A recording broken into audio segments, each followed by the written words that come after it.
li am. très important. li am Habib Sy dafa def sorti ne effectivement courant bi dafa cher. kooku jël na responsabilité. dafa cher woyofal boo xoolee ñun ñu koy parce que 80% des Sénégal moom la ñuy utiliser la. boo chargé la nga doon chargé boo ko xoolee imagine nga chargé boo doon di 10 000 di nga am 100 kilowatts. léegi ay 70 ngay amee solo donc yokku na te loolu day impacter ci ménage.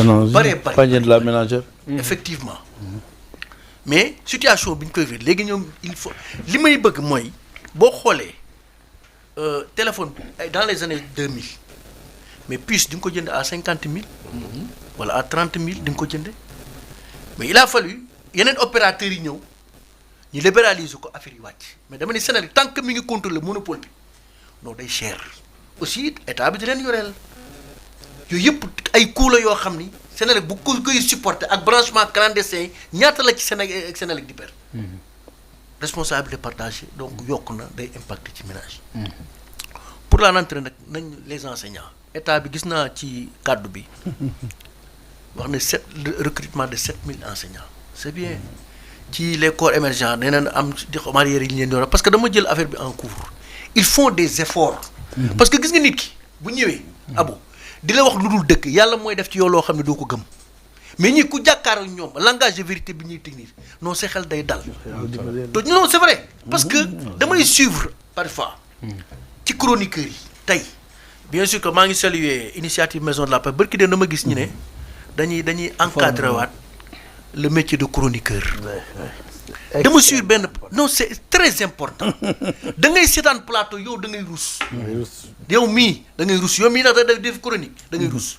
ku génn naan non forum investissement bi lu fa Sonko di wax affaire FMI ma ni ma wax kii fan la jànge dañu di préparer indi leen ci plateau ñi wax xamuñu dara ñun dañoo am chance muy Macoura muy man dañuy ay jàngalekat lañu.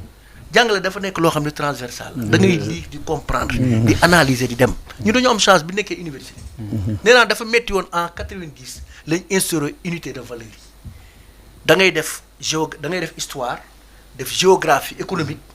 en même temps nga def ay UV libre. da ngay def droit def économie moo tax ñuy mën a intervenir. di wax loo xam ne nit ñi dañ ci jariñu mais tey da ngay kenn dagg ci làng ba ñëw naka la Sonko di wax FMI ci forum de l'investissement nga xam ne donc taal non mais c'est vrai taal réew mi lañ bëgg.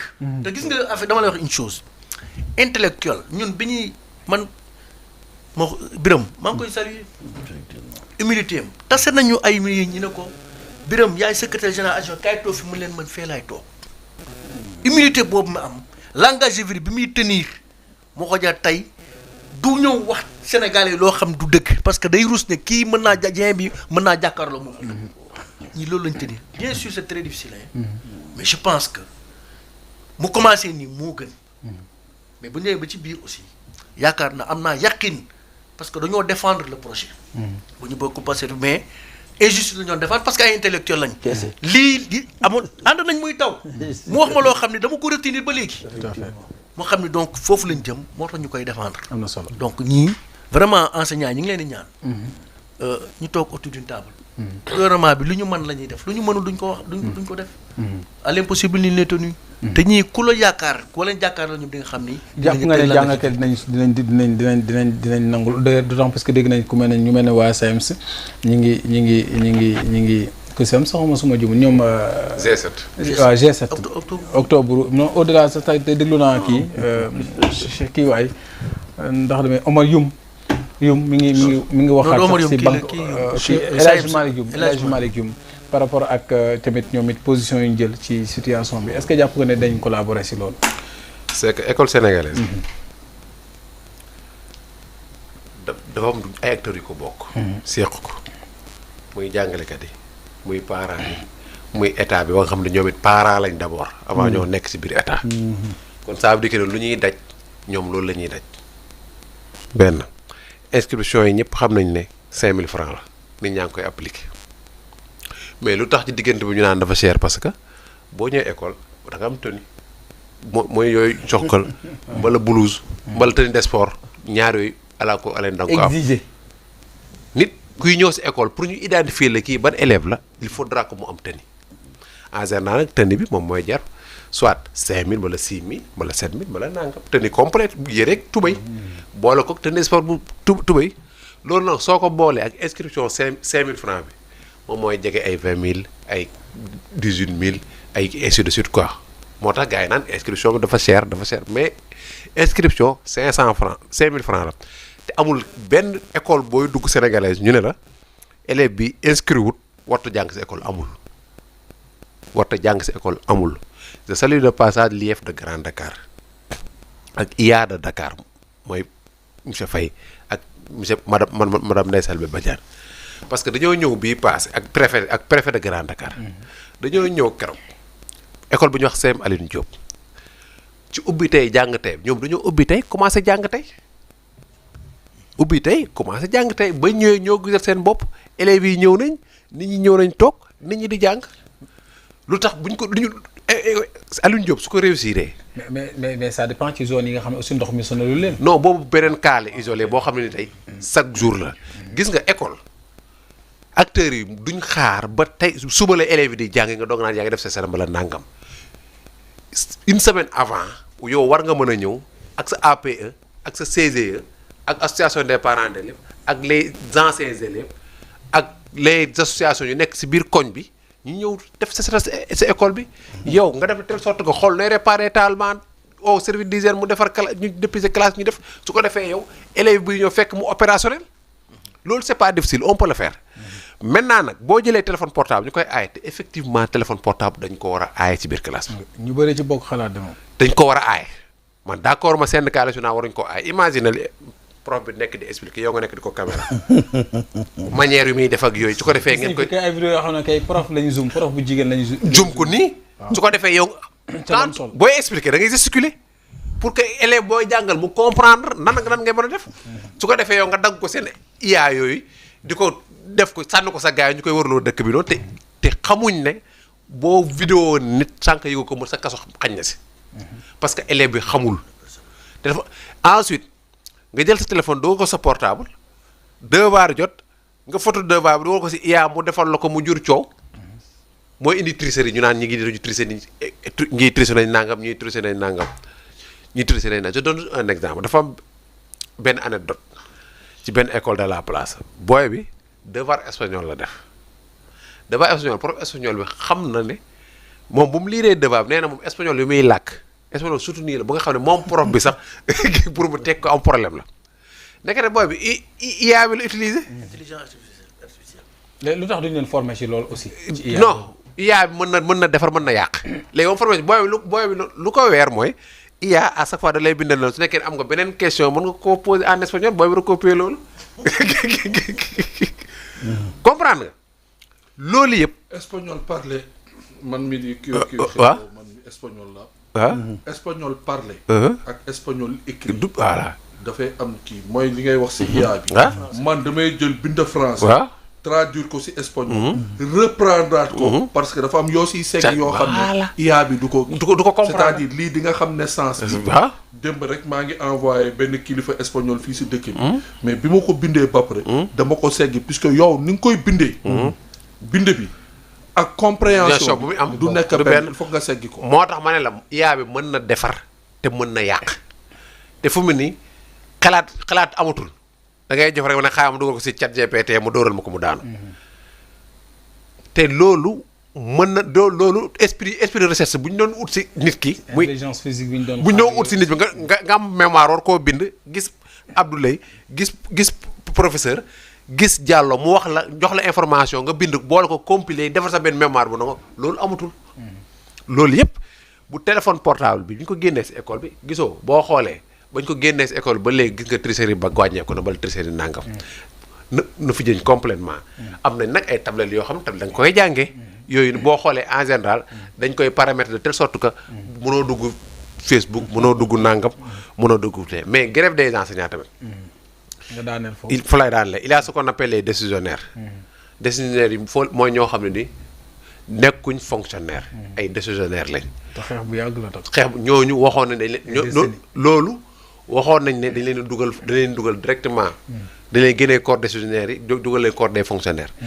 maintenant nag boo leen dugalee corps des fonctionnaires day am ay répercussions boo xam ne mu ngi ci. am na décisionnaire yoo xam ne tey xam nga décisionnaire boo ko defee impôt bi day wàññi si yow. encaissé woon nañ am na décisionnaire yoo xam ne encaissé woon nañ seen rappel ba pare. en tant que décisionnaire.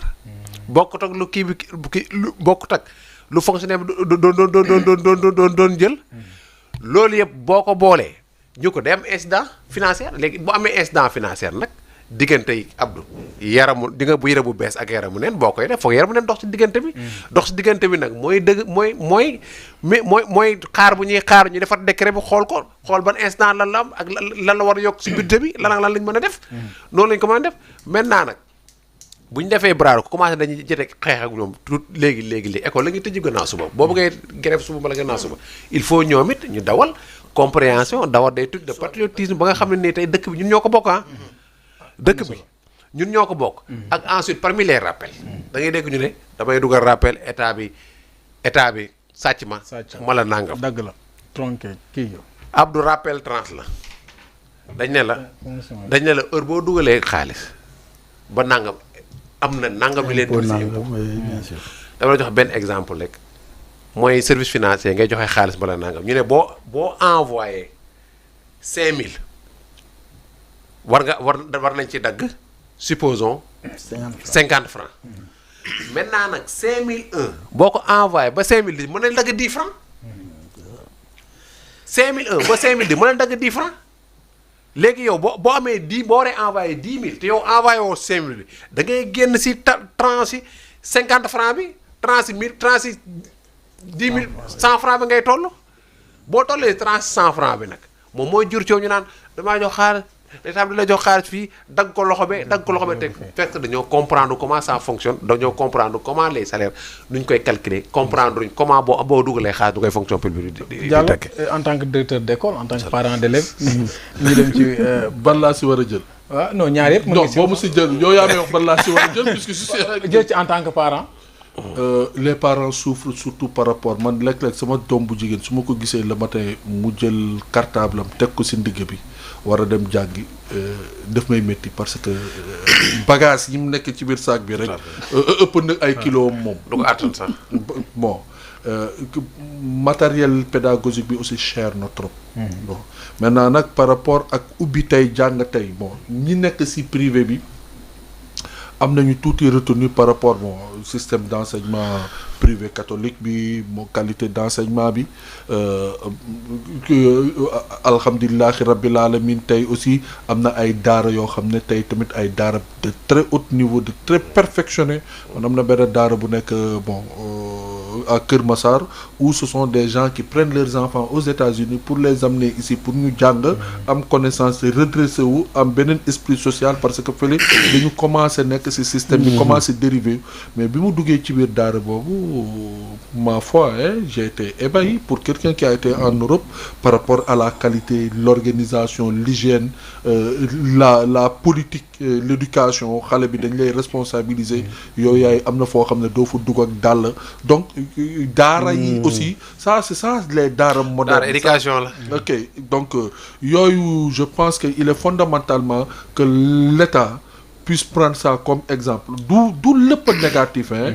Moi j'ai l'impression parfois quand on parle de l'éducation ubbi tey jàng tey les syndicats et autres après xool ñu leneen li si nekk si ginnaaw mais il faut reconnaître aussi il y a une très forte déperdition scolaire. Abdou man quand on parle également de l'éducation les revendications salariales les revendications d'opposition au même moment aussi je plaide pour ces enfants qui dañu jàng ba seen cycle terminé ñu am ay problèmes d'état civil. Ça ce sont des problèmes patents dans le système de notre scolarité par rapport ak li ñu nekk di dund nii yooyu man laa bëgg ñu teg aujourd'hui man dama jàpp ni que au niveau d'intelligence sans que ñu ngi waxu ñii di jaay ci tali bi parce que au niveau d'intelligence 72% de notre population sont jeunes sont encore fertiles mais boo xoolee 72% yëpp on a une population de 25% yoo xam ne ils n'ont pas encore atteint l'âge de l'équilibre donc ñoom ñoo nekk ci école yi et que askan surtout tànk bi nga koy nafari. nga koy nampatal. Et que man dama jàpp ni que suñu investissement majeur si foofu lañ ko war a def waxuma si enseignant bi parce que ñun on se focalise trop si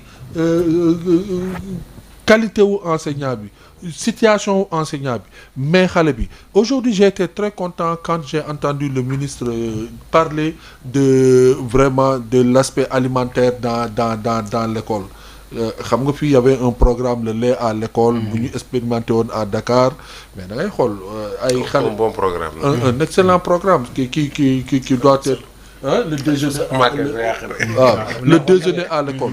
Moi j'ai été à Dindéfello à Bindé si kaw aux montagnes de Dindéfello avec des coopérants espagnols. On était là-bas en train d'expérimenter dans le cadre de Erasmus le parc de Dindéfello. Mais j'ai vu des jeunes de ay xale yoo xam ne dañu génn seen kër bon peut-être 8h30 dem jàngi ji ba ay kii mais du ñu ndekki comment des enfants à cet âge-là nga bëgg ñu am le minimum de retenue d'acquis alors que biiram mu ngi xam nga mu ngi sonn. Donc il faudrait que ces disparités là. tout à fait foofu c'est important disparité boobu. wala nga xool fi tamit un enseignant. j'ai une amie qui était ici à Ouakam quoi. waaye dañu xëy sànni ko fële si àll bi waaye si booru frontière ak Guinée-Bissau.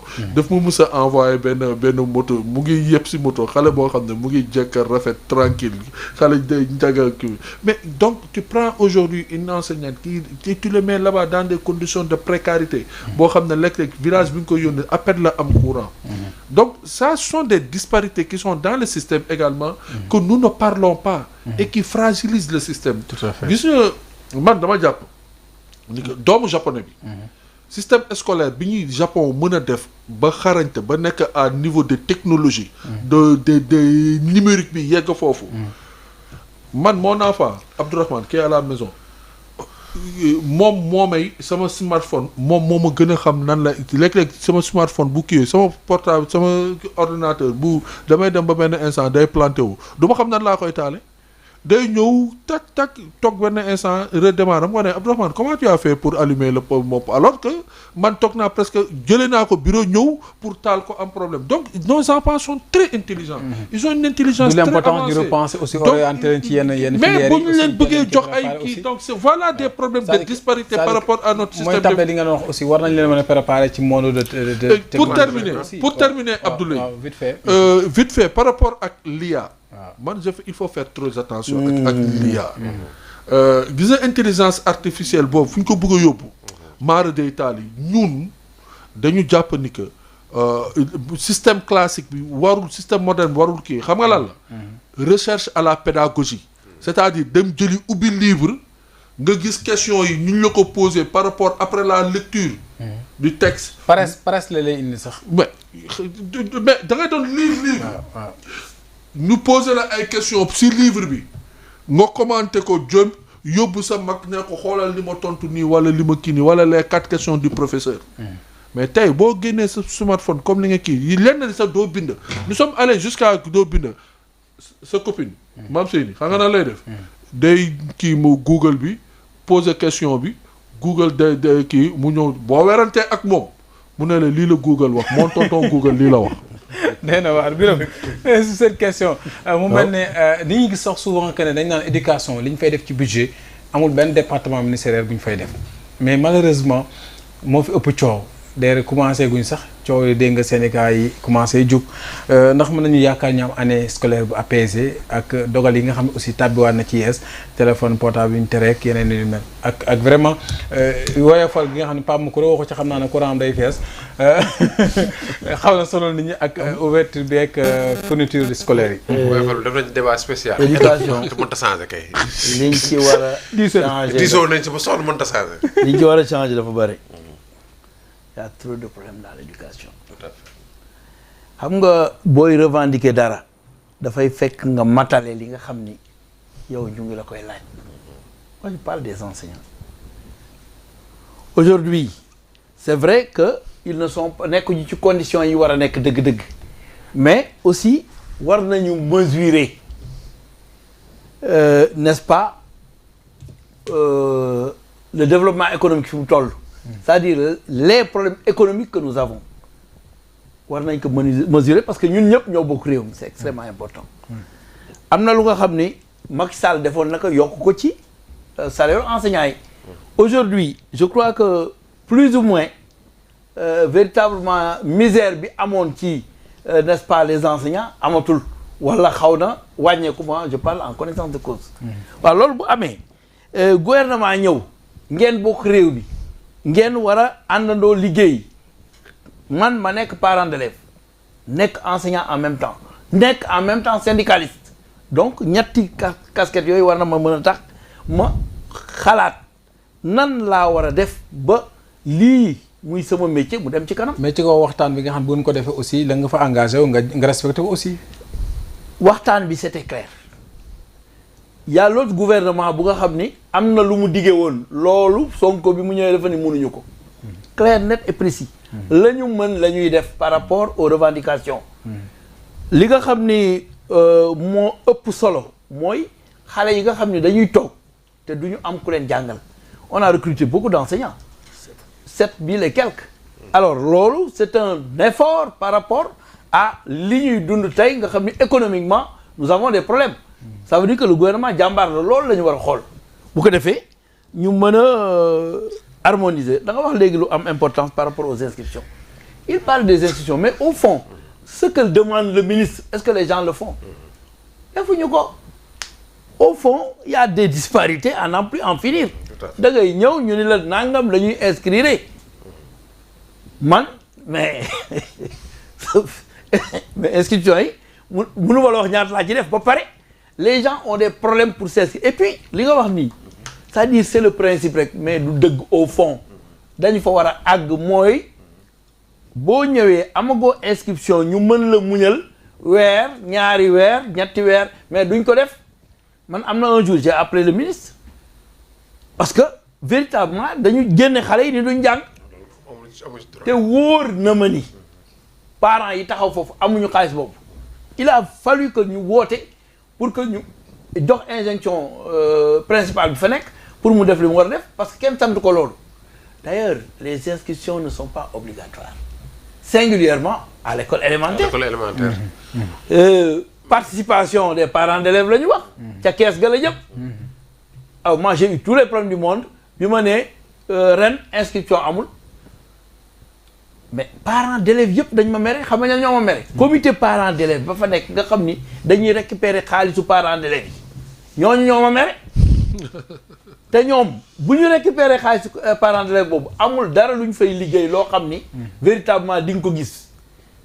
parce que dafa am loo xam ni je l'ai dit et je l'ai toujours répété système bi ñu jëlee Europe nga xam ni le comité des parents d'élèves c'est composé de gens ñoo xam ni c'est des entrepreneurs ñoo nga xam ni c'est des hommes d'affaires nga xam ni ils ont des moyens ba pare ñëw jiite comité parents d'élèves fii ñi koy jiite mooy ñi retraité ñi amul alal ñi amul dara mais bu ñu ñëwee dañuy lekk xaalis bi ça aussi c'est une véritable opération de d'accord boo xam ni au fond c'est autre chose alors yooyu yëpp dafa am ci biir école yi yooyu nag il faut que ñu saytu ko xoolaat ko bu ko defee ñëpp ñu àndandoo muy parents d'élèves ñett ñoo ko seq muy syndicalistes yi muy élèves yi bu ko defee ñu toog autour du table muy enseignants yi je veux dire téléphone yi bu ko defee ñu mën a régler le problème maintenant le problème des téléphones moi je suis un peu sceptique par rapport à ça d'accord moi ñu éliminer téléphone comme ça je suis pas d'accord le problème de fond c'est que dëkk day dox addina day dox mënuloo nekk à l'an 2025 nga ni da ngay jël interdire complètement téléphone mënul nekk. mais loolu sax dafa am benn problème. en cas d'urgence soo soxlee sa doom nooy def. pare gu ma ci loolu attends ma wax la. c'est-à-dire au fond dafa am loo xam ne dafa war a dañ fu mu jaar dañ mooy les apprentissages là jàng fii réciter sa leçon dafa war a dañ. non mais ñu ngi ñuy bëgg rey. ci léegi sax booy ñëw fenn amatul ay tegtal da ngay yónnee géolocalisation. mais léegi nag nga bëgg dugg si fi nga jëm. nga bëgg continuer 2 fois 1 2 2 fois 2 4 amatul il y a des choses on doit dépasser ça. d'accord war nga former toute sa mémoire mais léegi machine bi moo remplacer suñu mémoire nañ ñu noppal ngir yàlla am na loo xam ne soo ko bëggee xam mais tu tapes nga xam ko. la connaissance est devenue une commodité. am na solo. mënuloo mel na bi ñu dee jàng ñun. waaw nga xam ni vraiment amuñu woon benn outil même livre yi da nga koy wuti fu nekk. mais nag malheureusement là où le bas blesse maintenant warul tax là où le bas blesse mooy que xale yooyu ñuy défendre ci loolu aussi dañ cay jàngut. mais warul tax ñoom ña nga cay xool leneen ña nga cay def leneen. waaw loolu nag formation de base la. voilà c'est-à-dire yar ba ca kër ga ba nga xam ni sa doom dina xam lan lay utiliser portable nga wax que ni que lii baaxul. loolu il faut nga def ko aussi il faut à l'école aussi ñu former leen à l'utilisation du portable. te dernier point bi oyofal bi aussi yéen moom seen nguur gi gars yi oyofal bi daa gën a diis. oyofal bi temps yi ba tax. oyofal bi il y a eu de la précipitation. am na yoo xam ni dañ ko annoncé woon tout au début. oui dinañu wàññi et cetera. il fallait faire attention. parce que réew mi fi ñu ko fekk dafa doy waar. ñaata suuf peut-être bu ñu demee ba ci kanam. loolu dina mën a ñoŋ. mais actuellement dañu nekk ci plan de redressement. plan de redressement boobu. souvent dafay impacter ci lu bëri ba pare il faut ñu expliquer clairement que réew yi nga xam ni. réew yëpp yi nga xam ni. dañu am dette cachée. après crise économique moo ci topp mu sax sonn. parce que dette cachée boobu ba tey leeragul de gars yi ñu ngi ciy non mais nous vivons les conséquences. c'est-à-dire effet bi jël na ay mesures yu nga xam ni au fond dafay léser Sénégal. wutal leen ay avocat de. ak yeneen président Macky Sall wut na ay avocat. donc loolu aussi mooy problème non Macky Sall il def loolu c'est-à-dire gis nga Macky Sall vraiment. xaaral mu daaneel si woyofal bi 30 secondes. voilà bon Macky Sall dañu ko donc. c'est pour non dama doon kii suro xam c'est pour blaguer quoi qu'on parle de Macky Sall. mais dette cachée boobu. dëkk yi mu amoon yëpp boo demee dañu dem sax ba seen monnaie dañ ko dévaluer. dañu am crise économique dañu am inflation dañu am yooyu yëpp ñii jàmbaar lañu. c'est-à-dire bu ñu demee ba tey sax ñuy fay salaire yi il faut ngeen expliquer Sénégalais ñu xam carrément. mais il faut qu'on leur explique jël ay exemples de pays. ñu nga xam ni ils avaient leur dette cachée. ñu wax la indi. loolu yëpp je pense que Macky fait du dilatoire quoi. non mais c'est vrai xam nga. daf ñu yàpp sax. xam nga dama lay wax une chose. waaw dette cachée chiffre erroné lii ak lii gis nga boo amee xel parce que ne yàgg naa ko wax ci côté nee naa leen droit sax français la. mais boo liiree affaire yi xam ne effectivement lii am na. la situation est telle ñii ñoo def lii. mais Arona Coumba Ndoffène Diouf avant lépp mais wax na ko fi. non non mais c'est ça mais di jël ay avocat naan non dañuy bind Cour des comptes demander à Mamadou Faye parce que lii ak il joue sa survie politique. oui xam mais situation bi nii ñëpp xam nañ ne actuellement nii la tension est vive. métti na situation budgétaire bi métti na. dinañ ñëw sax ci fii bi yaa ngi ko doon ci intelligence artificielle monde bi day évoluer. waaw kii li mu ci wax dëgg la parce que aussi le parent mu jox doomam télé parce que aussi les exposés par exemple boo ñëwee en histoire géographie mais élève boo ko joxee exposé en général day dem ci cyber bi ñu fayloo ko mu saisir. yooyu yëpp ku la. bon si la son téléphone mën na def ak ses camarades nga jox leen exposé tey suba ñu def ko. ko koy jàngal sax plus ba muy jàngale ci 5 ans. effectivement non c'est vrai aujourd'hui quoi li ñu mën a wax mooy l'élève peut être plus